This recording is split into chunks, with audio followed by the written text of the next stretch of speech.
On l'appelait Djihad City, la ville de Lunel, dont l'Hérault est devenu un triste symbole de la radicalisation après le départ d'une vingtaine de jeunes pour la Syrie.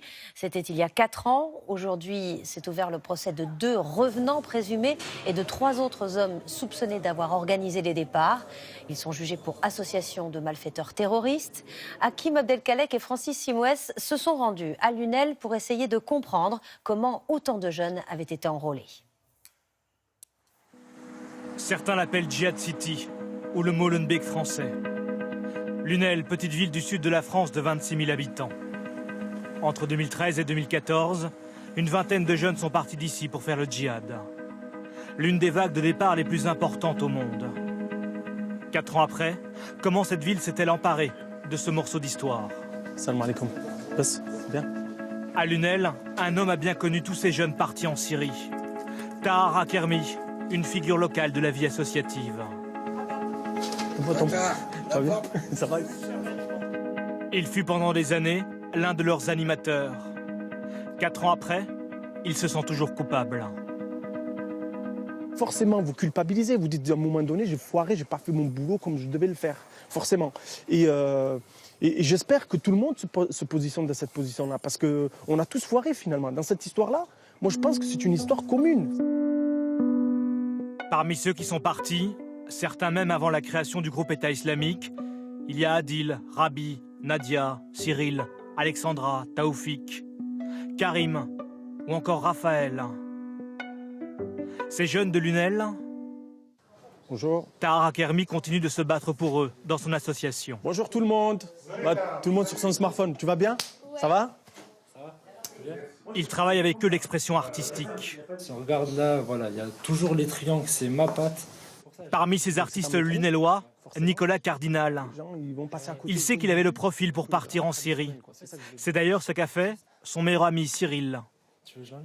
Il a cherché un Eldorado, entre guillemets, quoi. Moi, j'ai un autre objectif de vie. J'aime bien l'aventure, mais j'irai pas jusque-là. Voilà. Après, j'aime pas trop l'inconnu. Parler d'aventure? Je pense que ouais, c'est une certaine aventure pour eux.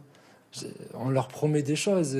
C'est comme quelqu'un qui cherche une carte au trésor, c'est une aventure. Et je pense qu'on leur promet ce genre de choses. Là-bas, tu auras un travail, une famille, tu vas pouvoir aider ta famille en France, des choses comme ça. Après, ils sont pris dans un piège, un engrenage. Aventure, carte au trésor, des propos très ambigus qui témoignent de l'attraction du djihad sur certains jeunes.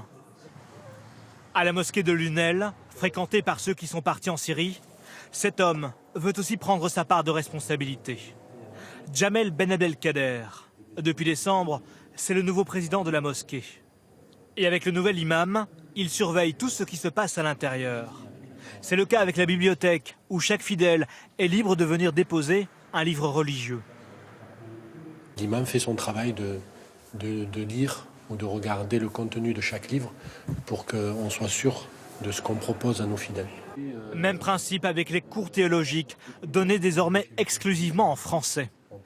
Notre langue première, c'est le français, et du coup, pour pouvoir faire en sorte que le message de l'islam soit compris et qu'il n'y ait pas d'ambiguïté, notre enseignement est fait en français. C'est pour être sûr et certain que les enseignants, entre guillemets, tiennent des discours qui sont compréhensibles par tout le monde. Exactement. Les prêches, eux, sont désormais axés sur l'importance de la structure familiale et sur l'éducation républicaine. On est persuadé qu'un enfant instruit, c'est un enfant qui aura du recul dans certaines situations. Jamel, vous êtes là? Et précisément, ce jour-là à Lunel, les représentants de la mosquée sont accueillis par Tahar Akermi pour une fiction qu'il a coordonnée. Elle raconte l'histoire d'un jeune rentré de Syrie et d'un autre qui souhaite partir et rompt progressivement avec sa famille. Mais on se parle plus, François. J'ai pas le temps. Là. Mais on se parle plus du tout, François, c'est grave. Un film qui dénonce l'absurdité du combat djihadiste, porté en grande partie par des acteurs de Lunel et de confession musulmane. Les musulmans, à un moment donné, il faut qu'ils prennent la parole. Il faut qu'ils se lèvent, quoi. Jusqu'ici, il est resté assis. Aujourd'hui, il s'est mis debout. Il va falloir qu'ils prennent la parole. Tahar Akermi espère désormais que ce film sera diffusé dans les collèges et lycées.